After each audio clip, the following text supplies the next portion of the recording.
just like that.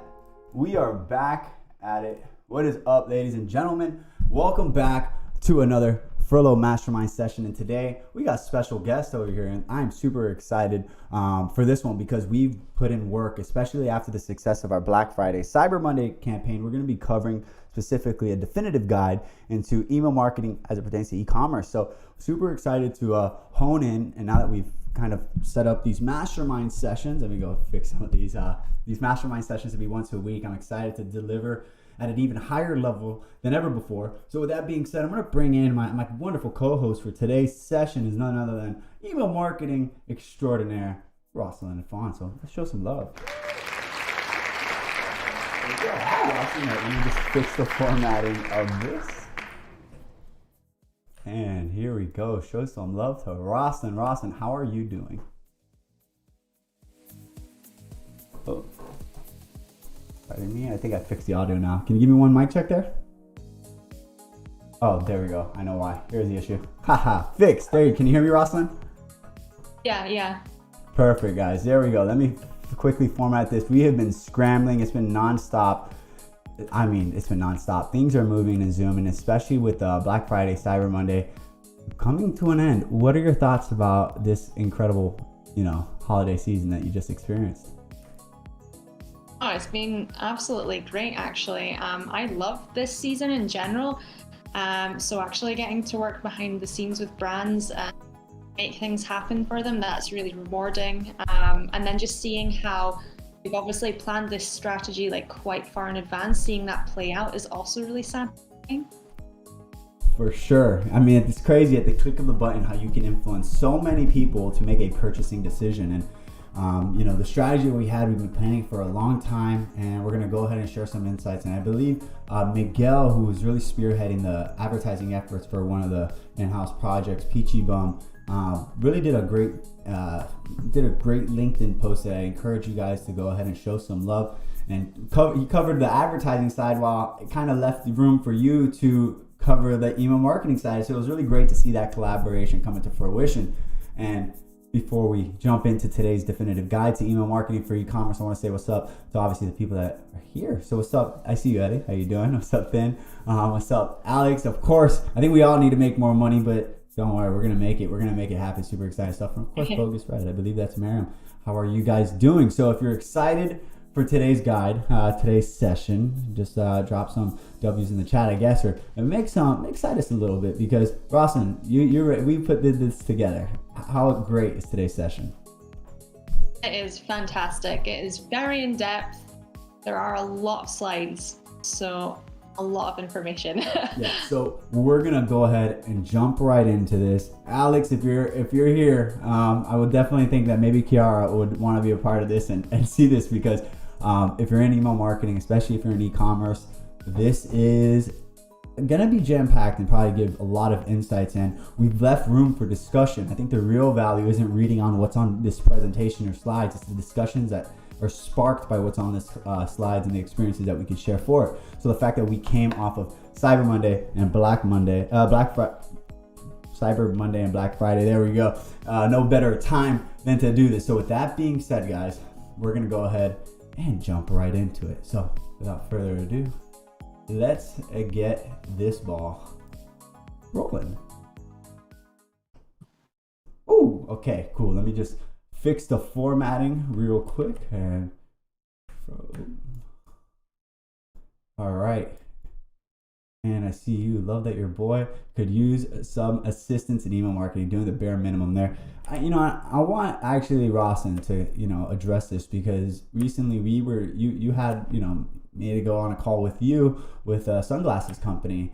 And Yeah. It seemed like they had the same approach where they were doing the bare minimum. The CEO behind the company wasn't an email marketer, and there was extensive missed opportunities. Even with Eric, when he did that reach out to, constantly reaching out to brands, going through their email marketing flows and saying, hey, I'll give you some feedback. And that passed the honey company where their abandoned cart, it was shocking to see that the automation that should be converting the highest and bringing in the most revenue was skipping its customers because of just little issues that were overlooked. And Rawson, what are your thoughts in the fact that even if you're a small e-commerce brand that doesn't have a massive, following or audience, how powerful is email marketing? I mean, I think the problem is when you're starting out your business and you have a small, even medium-sized business, you are definitely trying to like stretch your budget as far as it can go. So you're trying to do everything yourself. You've got your hand in like every pie. And obviously, you don't have the time to actually go in depth and learn all the ins and outs of absolutely everything in marketing. So you'll probably set up these flows and have tried to do the best that you can with the time and the resources that you have. There comes a point where it might actually hurt your brand if you just stay stagnant in the strategies and in the way that you're actually working.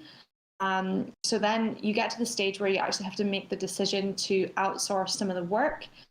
If you outsource it to somebody who knows what they're doing, it can give you great return on investment. But I do feel like a lot of business owners find it quite difficult to let go because their business is their baby. And even in my previous business with the cafe, I didn't do any email marketing because I was already stretched with what I was doing marketing wise with social media and everything. So I do feel like a lot of empathy for the business owners who are just at that stage where they need to let go and give, a sort of a bit of control over to other people, but it is worth it. 100% worth it. If you're e-commerce, without a doubt, these are people that have engaged with your brand and showed interest in your brand and even purchased from your brand. So you got to stay in touch with them. And if you're not in e-commerce, there's still power. I'm doing a consulting right now for a fintech company based out of Pakistan. They have a 500,000 person email list with a 50% open rate.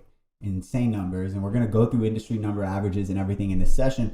And it's, they haven't sent an email in 3 months. And I was trying to tell them like, hey, you not having an update is still an update. And sometimes you just got to remind them, say hi, hey, how you doing? We're still working behind the scenes. We haven't forgotten you. And if you have an email list and you're building an audience, if let's say you're taking meetings all the time and everyone's signing up with your Calendly, I'll be honest, the furlough email itself started off by me taking independent meetings through Calendly. I put them on an Excel spreadsheet. I threw them on MailChimp, and my first email I ever sent was an open letter just saying hi to all of them. And after that, it was just kind of touching base. We did it once a month, then we went to once a week.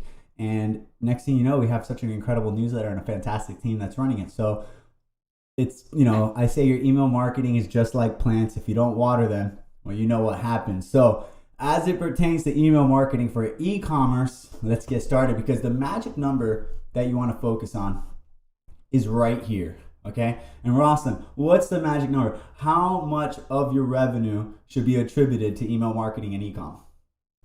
It is 30%. Some people argue 20. It can also vary across industries, but we like to aim for the 30%.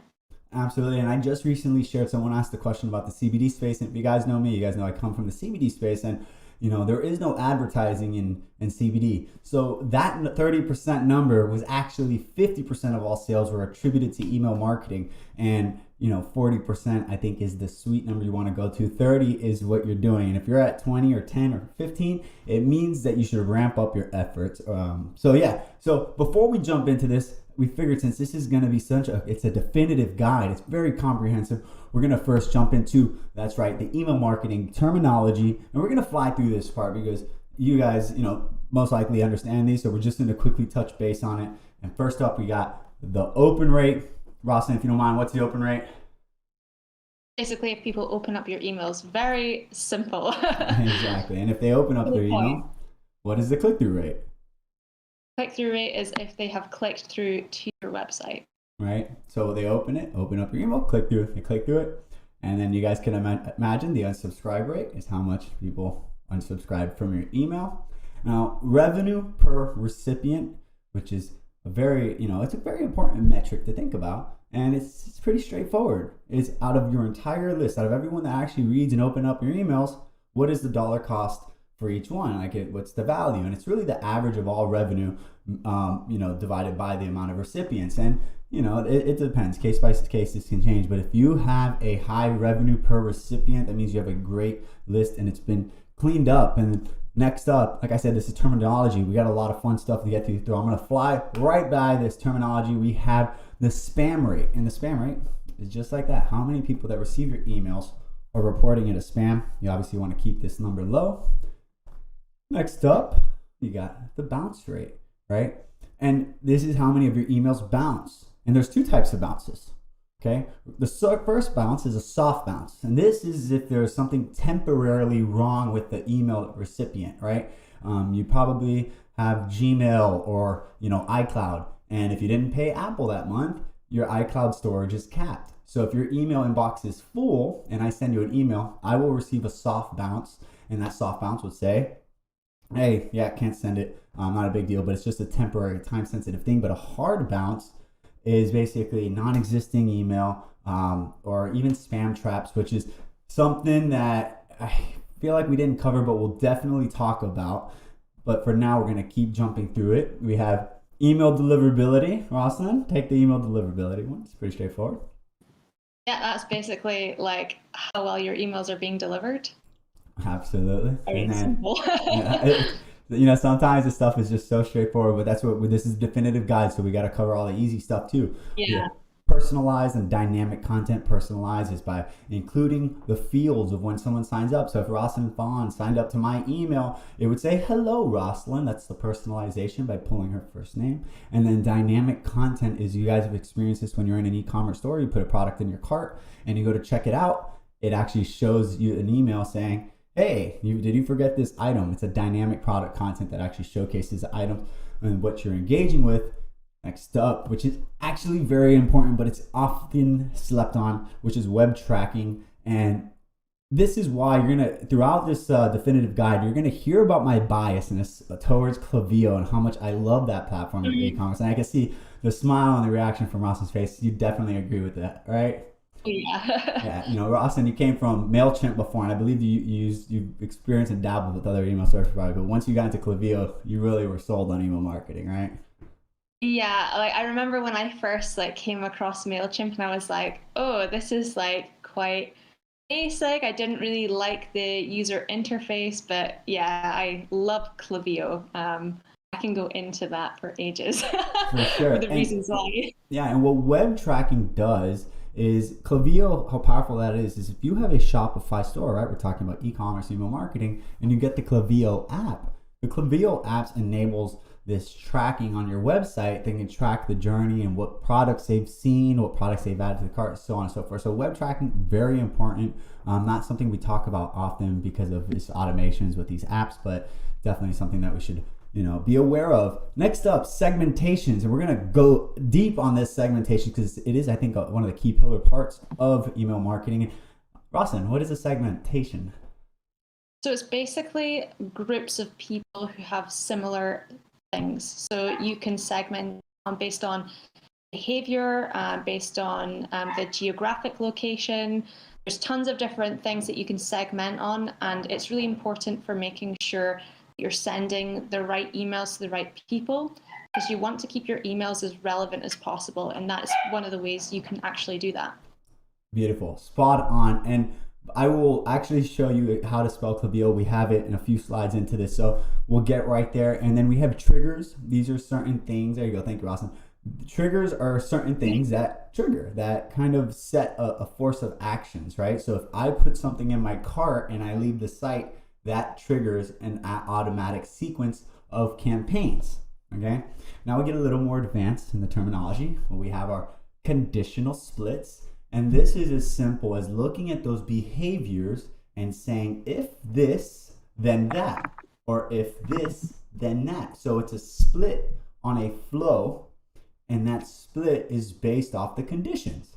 Straightforward. And these conditions, the conditional splits, really apply to what are known as drip campaigns, also known as, Rosalind, what do we call drip campaigns?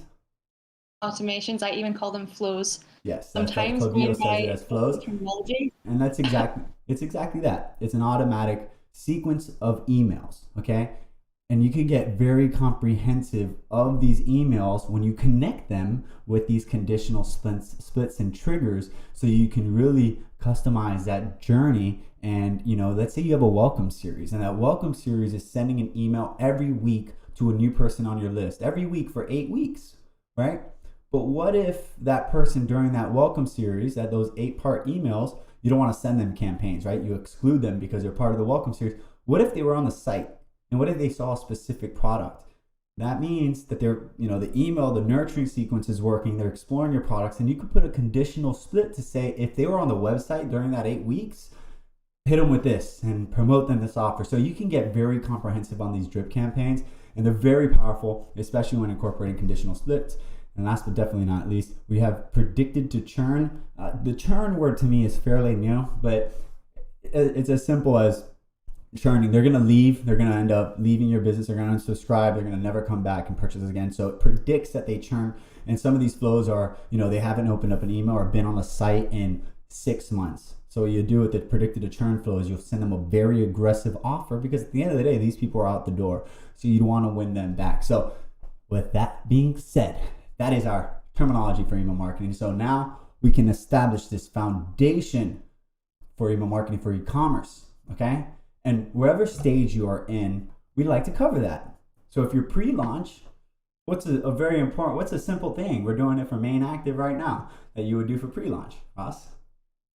We are creating a landing page to sign up to the email list for main active. And this is going to allow the owners to gauge actually how many people are interested in this brand and in the product. Mm-hmm. Exactly. Your work doesn't start the day it launches. It starts way beforehand. And if you're really in the product research side or focusing on really getting your inventory and doing your social media and your content strategy, whatever the case is, and not having a website, you might as well have a preview kind of, a teaser page. And this teaser page shows what you have going on. You can start building up the hype, sending traffic from your social media channels, from your advertising channels, wherever it is that you're acquiring this traffic, and send them to that page so that every person that signs up to this email will know when the launch is, okay? And it's a great way to build up that hype. And of course, and it's validation. But when I was in the publishing space where I was getting ghostwriters to write books, doing kind of SEO on Amazon, seeing what keywords would rank and, who's not writing about topics, I would hire ghostwriters to write these books. And one of the things that I would do was set up a landing page for this book and kind of run ads and just send traffic to it. And I would see, I'm like, okay, cool. I've gotten 1,000 people to learn about how to build a cafe racer. There's obviously a market for this.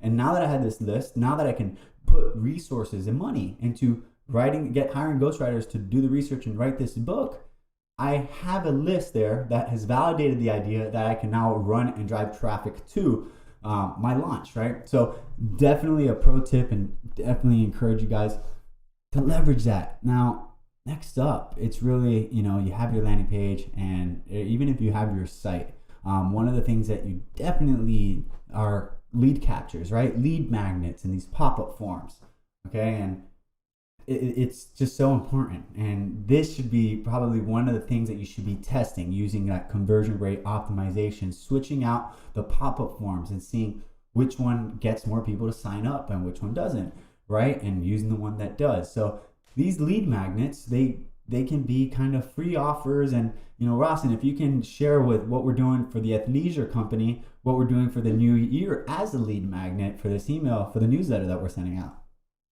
Yeah, so we're actually offering them the chance to have free workouts written out for them. So it's basically a workout program. And generally you would have to go and pay for something like this, especially, like we've got an influencer who owns the brand. So it's something that is of value that her fans and the people who buy the product would really actually benefit from. And it also even helps build a bit of community there, because if everybody's doing the same workout, everybody can kind of, encourage each other. So there's a bit of brand building going on there as well. Of course, and they'll probably post those workouts on social media. And, in the case of this specific project, this athleisure company that we're working with, the reason why we really waited to the new year is new year, new Peachy, that's what the brand's called. And It's a female-driven brand, and it's really tight legging, so it emphasizes the butt. So we're gonna have the founder, which is an influencer, showcase these workouts. And what it's allowed us to do is to send out campaigns. Right now, we're only sending out one campaign a week. It's gonna allow us to now send 2 campaigns a week. One can be promotional based off the segments, and we don't want to send emails to people who bought the same item. We want to send them different products so that we can encourage them to purchase again. But this generic email that we're going to send isn't a sales email. It's just a workout. It's, hey, here's workout, here's education, and really just build and strengthen those ties that this audience has to this brand. So very excited about that. And when you do these top pop-up forms and these lead forms, there are really 5 factors that come to play. First being your copy, how you speak, of course, your imagery, the images that you actually use, the entire thing, which is really the branding and how that fits into your messaging mix and the people that you speak to in your audience, your value proposition, what is it you offer? Because this is a lead magnet. It's a magnet. You want to use that magnet to attract, but what is it that why you're attracting? What is the value that they care? What are they going to get for signing up to your email? And last, but definitely not least, clear and precise. You guys already know the vibes. It is a CTA, aka call to action. So now that we've gotten the pre-launch and we got growing your list, we really got to hone in on this audience, who it is, and what do they want, right? And as we see in this specific athleisure company, let's just use them as a reference. These females that are purchasing from this brand and then they're posting on social media, they want to look good when they work out. That's really it. It's their women that want to look good when they work out. So what do? We started a new campaign top of the year for fitness advice for them. So find out what your audience, who they are, and what do they want. And there you'll go ahead and understand your value proposition. And of course, this kind of falls more into the branding side of things, is really how do you speak to them? Step 4, determining that voice and frequency. And the frequency, and Ross, I'm gonna let you speak on this, that frequency is kind of right. I know we were talking about Chase Diamond, who's an email marketing legend, and talking about how often you should send email your list, your audience. And if you could shed some light on some of your thoughts there. Yeah, so it really, like, for me, it's like at the end of the day, as an email marketer, I'm also providing a service for the customers, so it needs to be relevant. Like, I'm not going to send an email every day with just random stuff that doesn't mean anything to the customers, right? But if, let's say, I have come across something that I think is going to really add to the value that we're already giving them, yeah, I might throw in an extra email, but you really have to actually test to determine how often you should actually send out emails, and it varies from brand to brand. Mm-hmm. And I think the list warming aspect really comes in here as well, getting people used to being emailed by your brand, because if you don't email them at all and then you're like, right, I'm gonna send them a million email campaigns, that's not right for your brand at that stage. Of course. It's just, you want to start off with the automations. You want to let these automations, these welcome series, nurture them. And then, you can start with a monthly newsletter. And if you kind of catch a vibe, you're like, oh, I have more value to provide, move to a weekly, then a bi-weekly, and then maybe you can get to the point where you're touching base with your audience daily. And I'm subscribed to daily newsletters, and I gotta say, they're my favorite. Somehow they keep managing to drop some value. Shout out to Stack Marketer, shout out to Furlough Weekly. So determining that frequency, but each brand is different. So there's not really straight, answers, definitive answers there, but you got to experiment and you got to test. So going back to Bogus Fred, here you go. And that's how you spell Klaviyo, right? Choosing the right platform. There are so many platforms that offer email marketing services. And honestly, these platforms, that's what they do. They email like their list, right? So what you can accomplish here, it's really all the same. You can send email to your audience, but like I said, we are biased, very biased. And what do we love the most, Rosalind? We do love Klaviyo. For e-commerce, it's great. Like, OmniSend is good for e-commerce as well. I do like the interface for that. I would say if you are maybe like a SaaS product, MailChimp might be good for that. I just feel like Klaviyo is very comprehensive, and the support are amazing. Roslyn talks to support every day. I'll give you that. And you know, Well, I talked to him today, and it was for Mike, who's doing the ads. He wanted very specific information from one of the segments, and we found out by talking to support that they don't actually have the ability to give us this information we're looking for.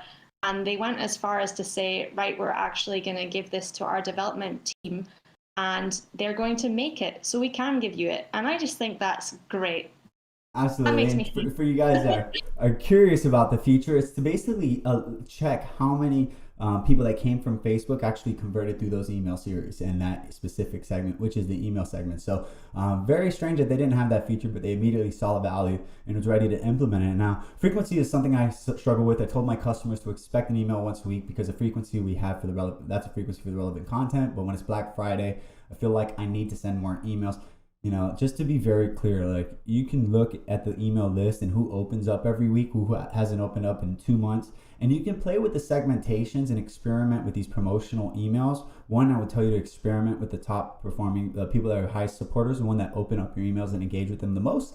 And then I would actually tell you to try and experiment with the people who haven't engaged at all and be very aggressive with your campaigns. But don't hesitate. It's not a week, this 1 week contract.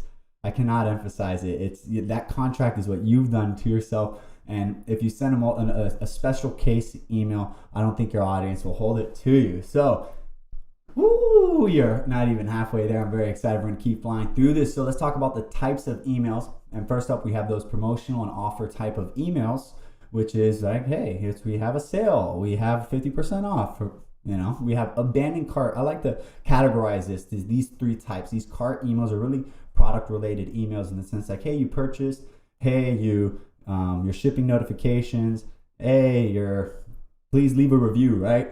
Those type of emails. And then last but definitely not least, we have blogs and educational content, which is, I think, one of the most important ones here. Okay, abandoned cart, obviously probably the highest yielding in sales because of the automations and the things that it works. Promotions and offers, of course, being more aggressive on these campaigns and actually trying to increase that lifetime value of your customer. But that blogs and education is how you build strengthen the ties with your audience to your brand. And let's quickly talk about best practices with the promotional offers for each type of email. So best practices with promotions offers: display your offer prominently. Remember, people don't read, they scan, and imagery is a great way to do that. So make sure you use a catchy image on top. Have the offer and a call to action clearly visible. Okay, if they have to figure it out, they'll probably scan and archive it. Just analyze your own behaviors and how you're interacting with your emails to really understand how customers in general do. And then, of course, use your content about your brand, tell your story, user-generated content as images. They add to social proof and they go a long way with your brand. And I'm going to keep going and flying through this because we are jam-packed, and I think that we're going to have to use a whole hour on this session. So abandoned cart, the things that you want to include, of course, order number, expected delivery date, images of the products that they bought, right? Put the return information and that, the post-purchase follow-up, okay? I think it's very important as it can obviously reduce that buyer's remorse of the people that are just like, I bought that. When does it get here? And then it could actually increase the chance of them coming back and purchasing again. So the journey doesn't stop once they purchase and converted as a lead or a prospect to a customer. That's when it's really started. And that's how you build brand and build trust. And of course, maybe down the road, right? Once they've purchased, wait a month and then send them an email, automatic email, kind of cross-selling and upselling complementary products to that product in which they purchased. So definitely recommend you guys explore this space. Next up, we have blogs and educational content, which honestly, we've already kind of covered the best practices. At the end of the day, these best practices are applicable from any types of emails. Clear call to action, show similar products from the main product.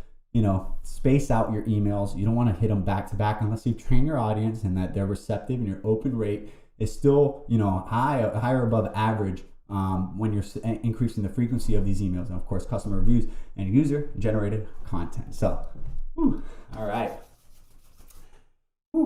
Let's go. Next up, let's talk about it. Campaigns versus automations. Okay. And these are really the two types of emails that you have to focus on, right? We encourage, which Ross, I know you want to add to this, and I got to tell you, we're not even halfway through this, definitive guide. So let's keep the explanation of it quick, simple, and easy. If you can touch base on the strategy of what we implied for that athleisure brand as it pertains to automations before we jumped into those campaigns. Yeah, so there are must-have automations that you should set up for your e-com store. We basically implemented all of the must-haves. Abandoned cart, browse abandonment, predicted to churn, post-purchase, and as long as they are all in place, then you're good to go. I think it's if you don't have those automations set up, then you're just leaving money on the table. So I would go for those first. Really, and it's training your customers to receive their emails after these triggers are hit, as in, forgot their purchase, post-purchase follow-up, I've signed up to the email, so getting that welcome series. And then when we actually did about 2 months of automations, we went and focused on the campaigns, and we actually started off as the first campaign we ever did was a Labor Day sale. And if you look at campaigns, they're very time sensitive. Labor Day sale, Memorial Day sale, Black Friday, Cyber Monday, right? Another type of campaign you can do are new releases, upcoming products, news, updates, things that are new and happening and exciting about your business. And of course, restock emails. These are all very time sensitive. It's very hard to automate this unless you're really forecasting, but yeah, these are campaigns. And then of course we have automations like abandoned cart, post-purchase follow-up, and you've heard us explain this before, the welcome series. So, all right. Now the two biggest factors as it pertains to your email marketing efforts that I believe in the email itself, okay? We have list building, and the frequency, all that type of stuff. But in the email itself, there are really two factors. And one, it's that beautiful pencil right there. It's because it's what you write and it's that copy. And here are some pro tips. And the chat right here is kind of blocking that last sentence, which I think that last sentence is so powerful. But we'll start from the top, and it's using power words like free, power words like while supplies last, now, here, go, you'll love it. Like these power words, you can type it up on Google, find a giant list of them, using short paragraphs. If you look at lawyers and what they do with contracts, it's all bundled up really nice and tight, very difficult to read because they want to make it challenging. You want to do the opposite. Put some spacing. Remember, people don't read, they scan. So use these short paragraphs, little small sentences, have it easy, readable, scannable, and really following your, the story that you're telling on your email. Now, of course, making the subject line personal, engaging, relevant, and if your brand suits it, makes it, add some humor in the mix. I always like to say, when in doubt, education is always a safe way to go. Not to use all caps, adding an emoji to make your subject line stand out, optimizing your preview text. And Rosalind, what are your thoughts on the preview text? If you could explain a little bit there, let me catch your breath. It's really important and quite underutilized. Like the amount of emails, that come into my promotional inbox, and I have a email inbox specifically to just spy on competitors, get inspiration, and the amount that come in and don't have the preview text, it's a lot. And it's just another way of engaging your customer, because it's the first thing they see apart from the headline. If you're not engaging them in that preview text, there's a big chance of losing them altogether. Absolutely. And when in doubt, personalize it, adding names and information that's relevant to the user that's receiving this email. And then the word you should use the most, right? I said the word you should use the most is you. And it really speaks to the person. And a great book, Cashvertising, he emphasized, I think it was every 14 words, the word you should be used, as it sounds like you're speaking directly to them. Now, of course, you copied best practices for copy. So let's talk about best practices for design. And I'm going to fly through this as well. So let the visual lead to the call to action, right? Keep one call to action. Email width. Keep it in mind for mobile. Don't go too wide. You want to keep it 640 pixels is the max that you want to go. Using alt text, especially if people are kind of visually impaired. The alt text actually, these are studies now, that it's becoming easier and easier to use technology, and if they're visually impaired, alt text will support that. And what we actually do is repurpose our emails as for furlough, and we upload them to our site so that it indexes on Google, which is great. Use images to better describe the content better, not to just fill in space. Optimize everything from all. So good you say it twice. using one clear call to action, increasing the font size. All right, you want to make that font size big, and optimizing header and footer. We use like the sitemap on top, home, new collections, and things like that to just give them more options and really standardize kind of the emails that we sent out. Now, as I said about font size, right? 67% of email messages are open on mobile. So you want to use big fonts. You want to make it easy for them to read, easy for them to scan. Now, talked about templates, so I figured let's jump right into that. And in Klaviyo, you'll see it right here on the left bar under campaigns and flows. You got templates. So Rosalind, if you could share some light about your experience in templates and how it makes your life much easier. Oh yeah. So I would suggest, like, if you have an email account of your own, or you are wanting to get into email marketing, templates is just a huge must. It takes less time just to put out content because you have everything there. So I would really recommend like going in there and exploring with the design tools. You don't have to know code to be able to create a template, although if you do coding skills, you can definitely put towards your efforts with that. But I would really suggest having a look in some of the pre-made templates, going on to mill.com and looking at email designs there for inspiration, and then coming up with something that is real to your brand. So when you think about email design, you want the email design to actually reflect your overall branding, just to keep everything consistent.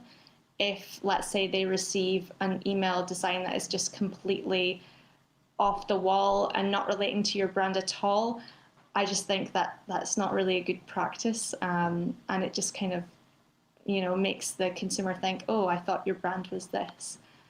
So email templates a must. Absolutely. It really standardizes the brand, makes the design portions easy, and when you start building out a real nice base of templates that you can use, you can swap it up, but it creates that synergy across the brand and your messaging mix. So email templates, pro tip, got to use it, got to leverage the resources you have, and Klaviyo makes it easy. So yeah, sorry, Susie, what was the link for the email design inspiration that was asked? Was that, I think that's towards you. Oh yeah, I will type it in here.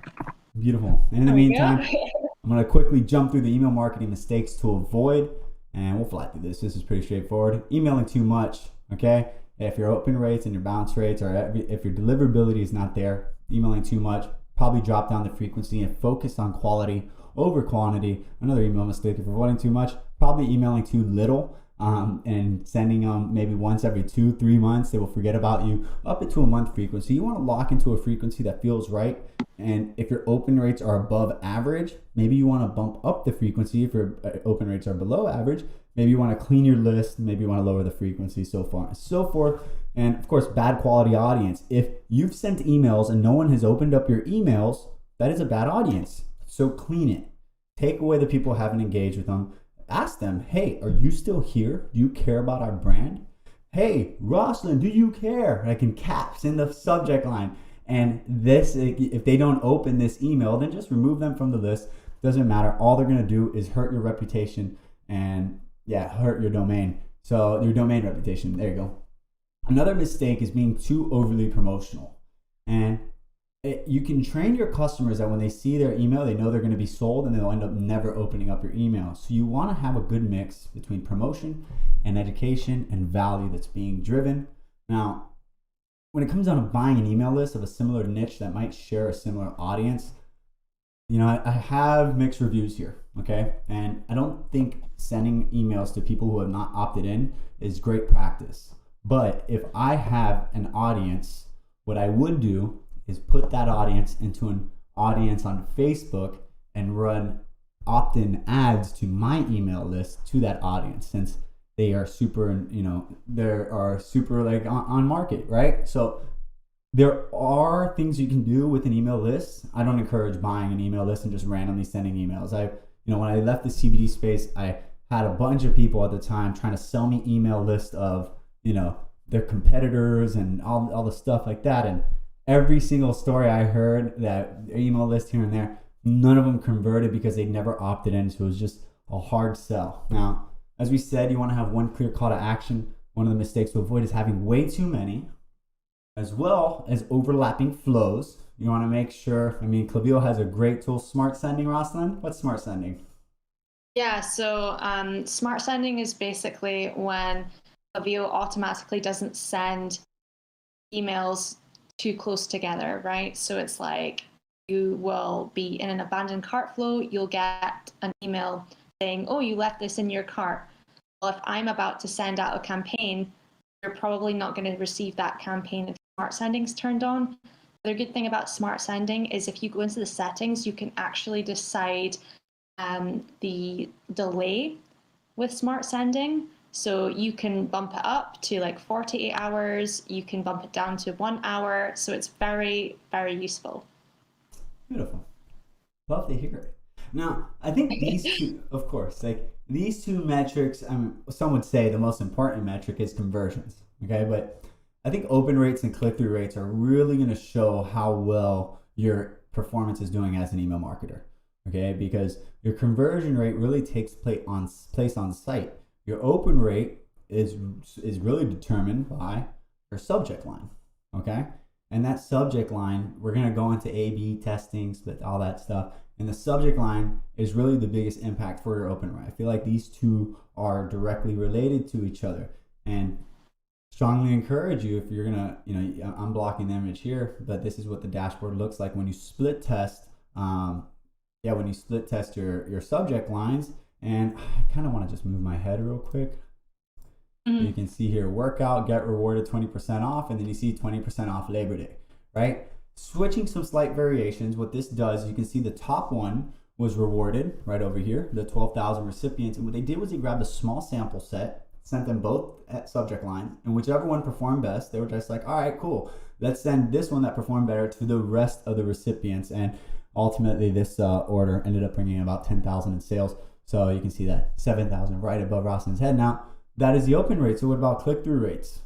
And what is a factor that determines click-through rate? Well, they've already opened the email because of the subject line. Now that they're in the email, of course, it's really that content. And how do you test the content? Well, it's the same thing as you did with the subject lines. And this is kind of what it looks like. It's that variations. You keep consistent subject lines. And what you want to do is switch out the content. In this case, we just split test the subject line because the open rate, they'll never see the content if they never get to the open, right? So there's a kind of a hierarchy in which you want to test in emails. Subject line is first, preview text is next, and we're going to kind of jump into all that because why not? We're already here. Split testing, A/B testing, and variation testing. And this talks about really isolated variables, okay? Because if you grab 2 emails, and you change the subject line, different subject lines, different content, different call to action, different images, they're not isolated variables. There's a ton of different variables. So you can't really isolate. You can't really say this is the factor in which caused these purchases and these changes. Okay, so what you want to do is really, I always think isolating that subject line first, keep everything else in the email, figure out what type of subject line works first. Do people like 20% off or do they like $20 off? Do they like their name in the email or do they like an emoji in the email? Maybe they don't even like emoji in the emails. Studies have come across the board. Emojis do help significantly on open rates, but who knows if that's applicable to your industry. Go ahead and test it. Now, the next thing you definitely want to do is the content. Testing the content. This requires a little more work. You could switch out that first image, but you don't want to overly test the content because you want to isolate what is working so that you can dive deeper and apply this to future campaigns. Okay, sender's name, that's a big one. And you can use it in the case that Rosalind did the other day. It was great. I saw the email and it said the CEO's first name. And I'm like, Rosalind, what happened? I think we did something wrong. And she's like, no, I was just, split testing like a real marketer over here. And instead of using the business name, she used the personal name. And the results were that it was actually the open rate was less, right? Yeah, it was less. And I suspect that's because a lot of the people who are actually buying from that brand don't realize that it's an influencer-owned brand. But because we tested that, now going forward, we know exactly what to do to make it perform better. Mm-hmm. I love it. And exactly, sometimes you need to mess up, because if you're messing up, you're not trying hard enough and pushing the limits. So we did a test, didn't work, went back to the original, and that's the beauty about A/B testing. Next up, that personalization, adding someone's name, adding someone's personal preferences in those emails, seeing how that performs, seeing the big difference there. And if it works, then you go ahead and lock it in and make that the new standard of your business.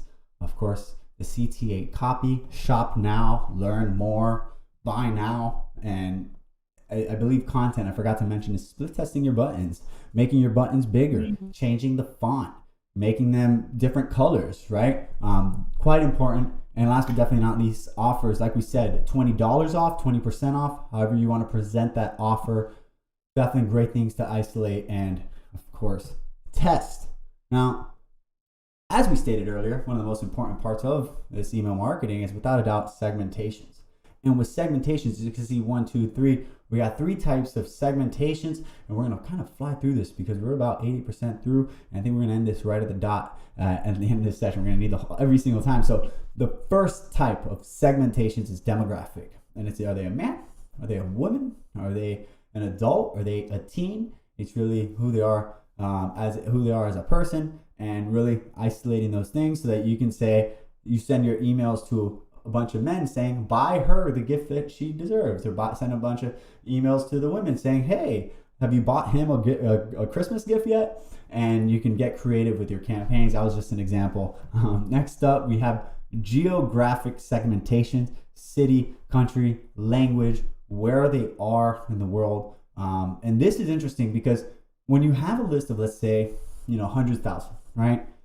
You don't want to send an email to all 100,000. One, because if they respond, you have 100,000 people open up your emails, you have 100,000 responses that customer service is going to answer, right?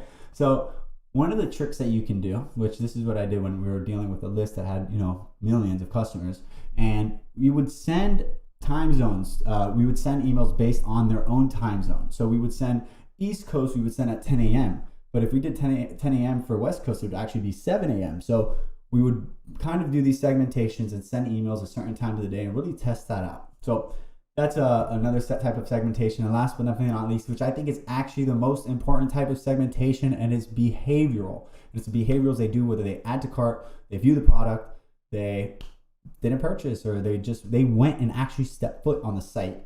Right? And it's like saw something you like, or they were just browsing. So the behavioral segmentation is something you want to leverage. And here we go. Pro tip for all of you that have stuck with us so far. And it's leveraging quizzes. And Rosalind, I will allow you to jump through this one because you're the one that found this gem of what Gymshark has done.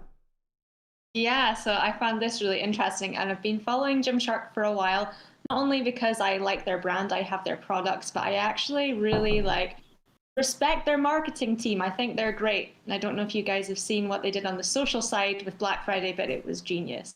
Anyway, so obviously because I'm also in the athleisure space, I was looking through their emails and I noticed they kind of switched up their strategy. And originally they were sending out a daily email with various fitness tidbits.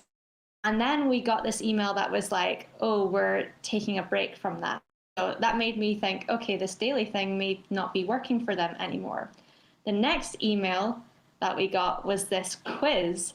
And if you kind of read between the lines, they're obviously fishing to see what people are actually into so they can send them more personalized emails. And I think that's just such a great thing to do. It's very subtle, but it's also quite fun for the viewer.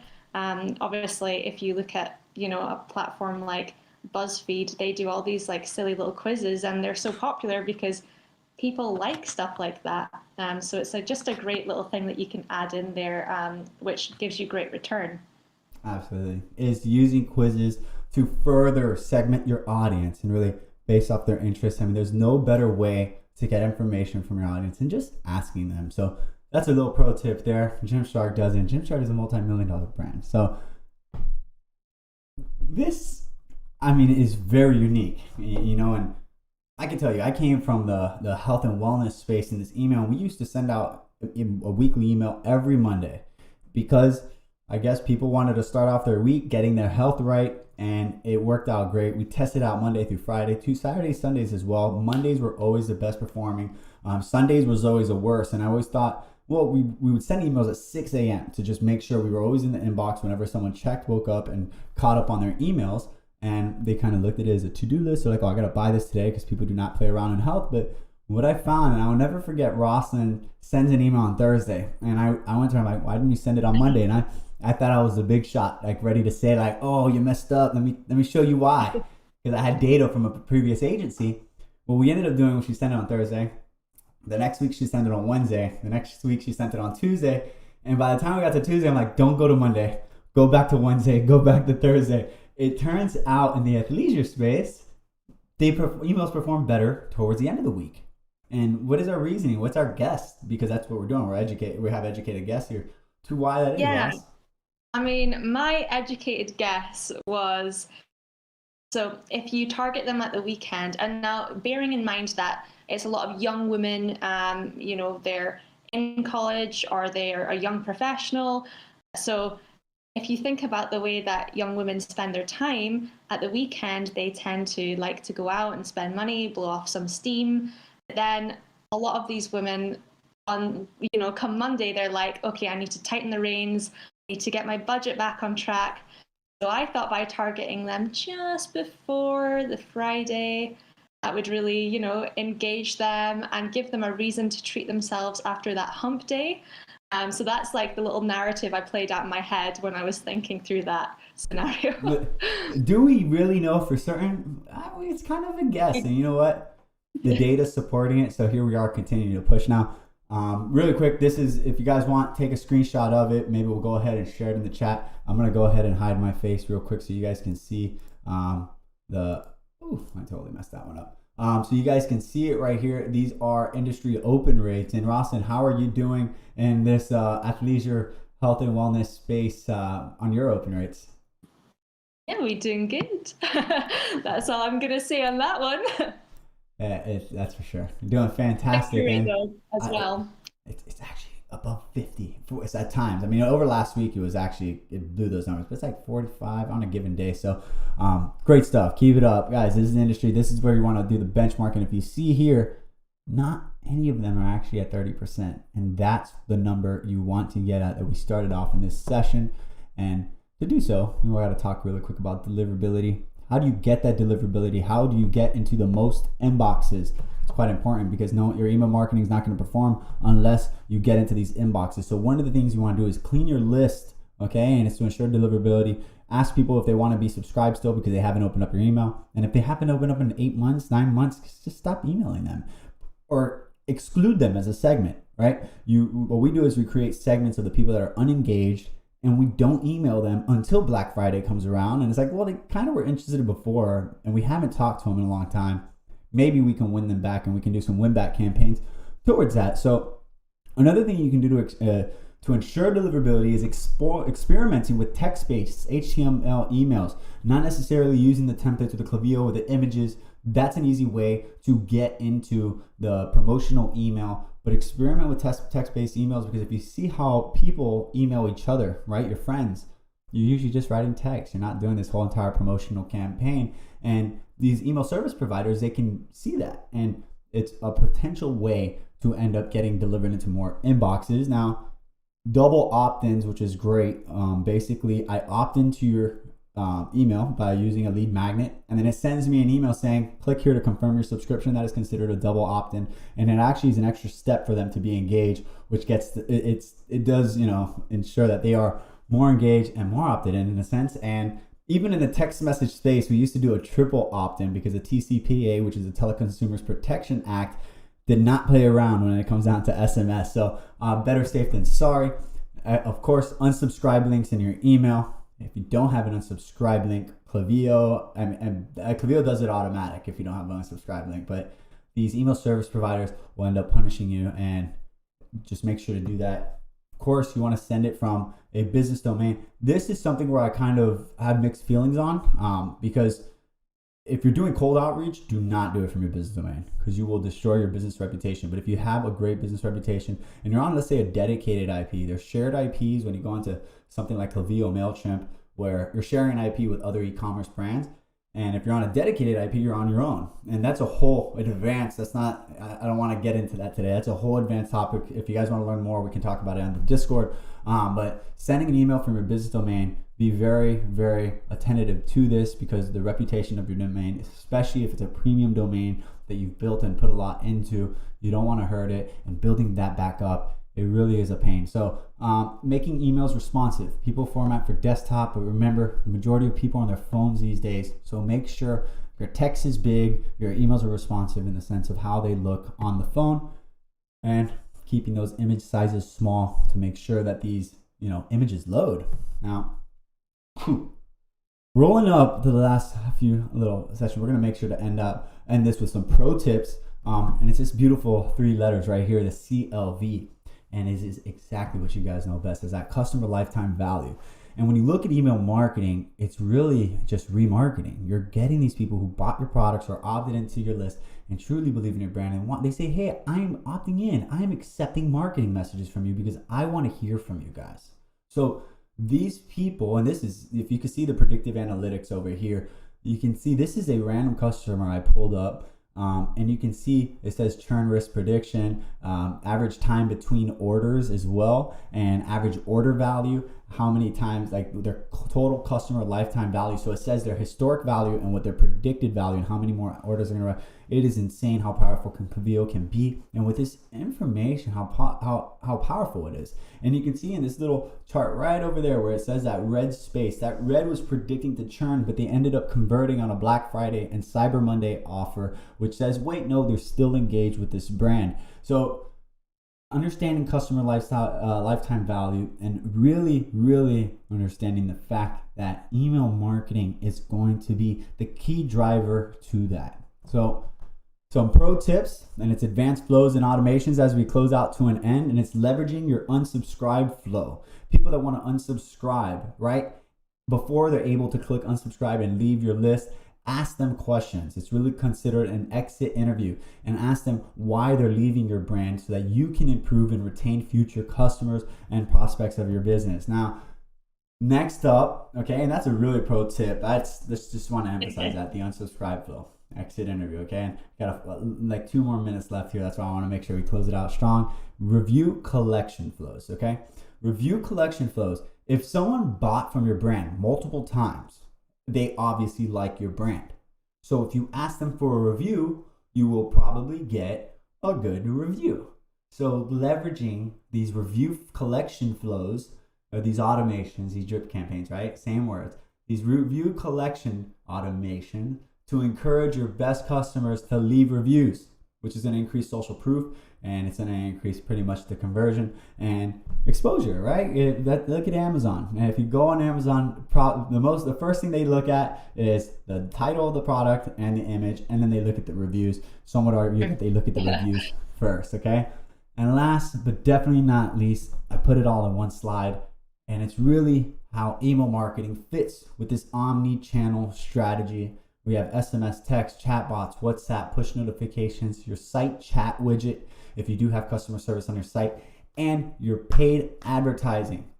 Paid advertising is last but definitely not least. I think it's probably one of the easiest ways and most effective ways to grow your email list, especially when it comes down to remarketing, right? These people that have been on your site, that didn't opt into your email, you can remarket them to jump into your email so that they can get your welcome series over the course of time and actually come back to your website and make some purchases. Remember, you cannot get an abandoned cart email automation, right? If you put a product in your cart on an e-commerce store, if they don't have your email, they can't send you an abandoned cart.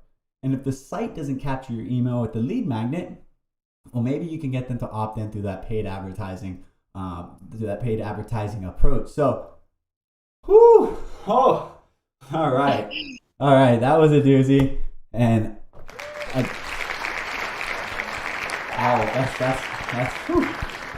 was out of breath, guys. I gotta say that we jam-packed fit that. We went over a minute. Rawson, I gotta thank you. You're incredible for you. Pretty rich there. Beautiful stuff. Okay. We usually leave room for questions and answers anytime you guys want to. I'll go ahead and push this over to Discord. We can continue the conversation there. But that has been a definitive guide to email marketing for e-commerce. So if you're here, I appreciate you, from Rosalind to Jordan to Ellie to Finn, and of course Susie. I appreciate you, and I'm super glad that we were able to cover this topic. I feel like we put a lot of work into this presentation, and I hope that you guys go ahead and apply this to your e-commerce brands or your friends' brands or your colleagues' brands, whoever you know that have e-commerce. Rosalind, it's safe to say, how many people need help in email? And you're realizing that now, right? A lot. Surprising amount. Of course. And on a scale of 1 to 10, how fun do you find it? I love it. Like, it's a 10. In terms of like email marketing, did not realize that I would end up specializing in it, but oh my God, I absolutely love it. It makes me so happy to be able to do it every day. Absolutely. I gotta say, love it, appreciate it. Glad that you're able to share the stage here. And so appreciate you guys so much. With that being said, tomorrow is our last orientation. That is Thursday. If you guys want to come by, say hi to some new people in our wonderful community. But we're going to go ahead and jump off. Appreciate you guys. You know where to be. Discord's that place. So that being said, absolute pleasure being your host in today's Mastermind. Appreciate you guys coming in and attending with us. But we shall catch you at the next session. Cheers, everybody.